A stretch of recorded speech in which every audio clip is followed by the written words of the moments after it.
Саламатсыңарбы кымбаттуу окуучулар. Бүгүн биз силер менен өтө турган темабыз түстүү кагаздар менен иштөө. Сабактын максаты кагазды бүгүү ыкмаларын чийме боюнча аткарууну үйрөнүшөт, чиймени окуй билүү билгичтигин, көз өлчөмүн өркүндөтүшөт, чыгармачылык жөндөмдүүлүгүн калыптандырышат. Кригами ыкмасында балыктарды кандай жасайбыз мен силерге үйрөтөм. Түстүү кагаздардан мындай балыктарды жасаганды үйрөнөбүз. Ал үчүн бизге мындай эки түрдүү цветной барактар керек, карандаштар, клей жана кылчы керек болот. Бул балыкты кандай жасайбыз? 4 чарчы кагаз, квадратный кагаз алабыз дагы. Аны тең экиге бүктөйбүз. Анан ушул бүктөлгөн кагаздан кайра ачып, анын бир жагын бул бүктөлгөн линия менен кайра бир бүктөп чыгабыз. Як бетин да ошондой бүктөп алабыз. Тең бирдей болуп. Эми ачып, экөөнү бүктөп, балыктын жөндөрүн кесебиз. Балыктын жөндөрүн кесип алабыз. Бул сызылган линиядан бүктөлгөн линияга кесиш керек. Размерлери баары бирдей кетиш керек. Калыңыраак кылып кессек деле болот, бирок ички майда бирдей кылып кессек, балыгыбыз ошончолук кооз, кичинекей балык болот.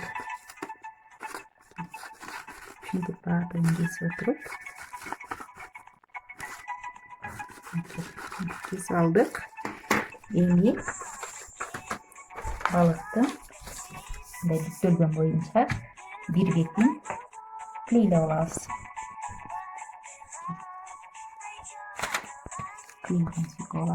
Клейди жакшыраак көбүрөөк сүйкөш керек. Андан кийин чыгып кетпегендей кылып.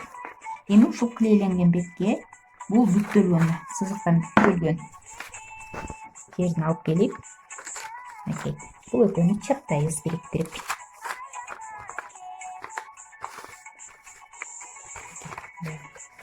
Биздин балыгыбыздын формасы даяр болду.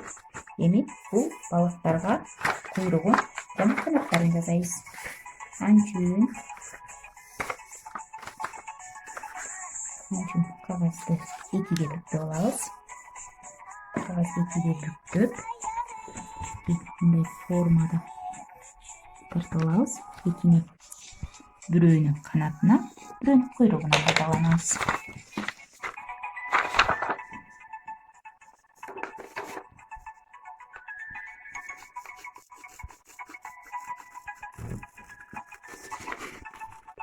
Тартып алган канаттарыбызды, куйруктарыбызды тегерекке кесип алабыз дагы кайчы менен. Мындай болгон куйрук даяр болот. Бул куйруктун тең ортосунан бүктөлгөн жеринен клей сүйкөйбүз дагы. Балыгыбыздын куйругун алып келип жабыштырабыз. Балыктын куйругу даяр болду. Эми канатын кесебиз.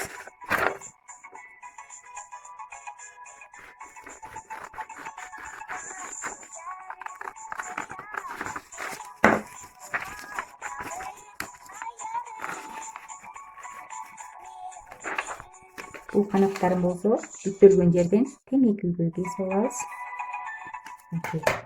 Эми канаттын учун клейлеп, колубуздун жардамы менен ичине кийирип барып чаптайбыз. Экинчи канатын чаптайбыз.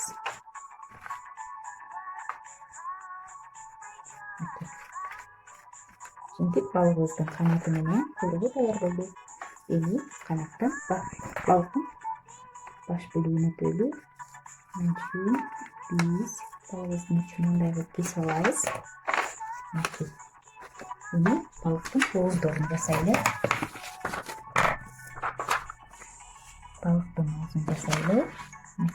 Кагазды алып келебиз.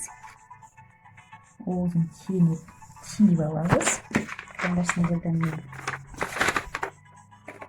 Анан кесип алабыз.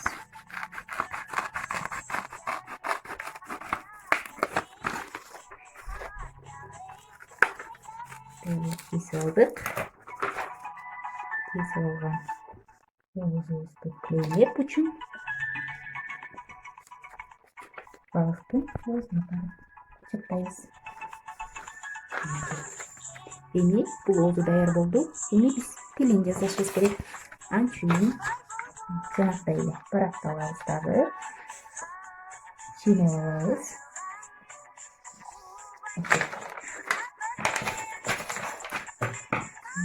Балыктын тилин кесип алалы.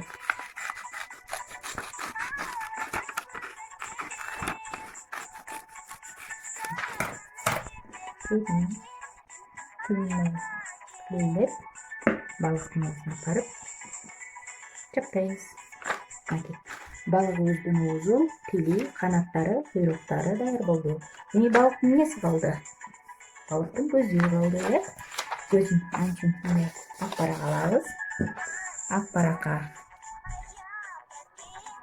фломастердин жардамы менен көз тартабыз. Анан ичин боеп чыгабыз.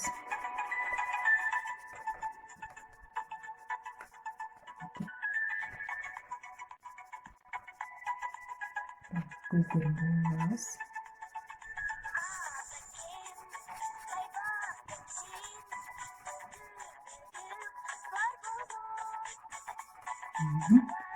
Каракес даяр болду. Эми боегон көздөрдү кесип алабыз. Бир аз четинен боелгону менен теңдеш белгилеп алып, четине бир аз агын калтырып кессеңер, дагы бир балыктын көркүнө көз түшөт.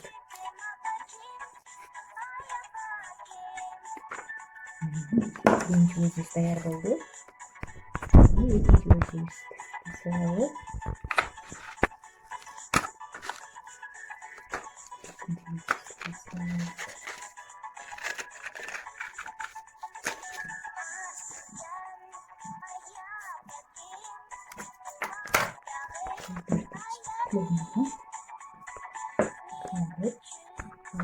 көз чаптайбыз.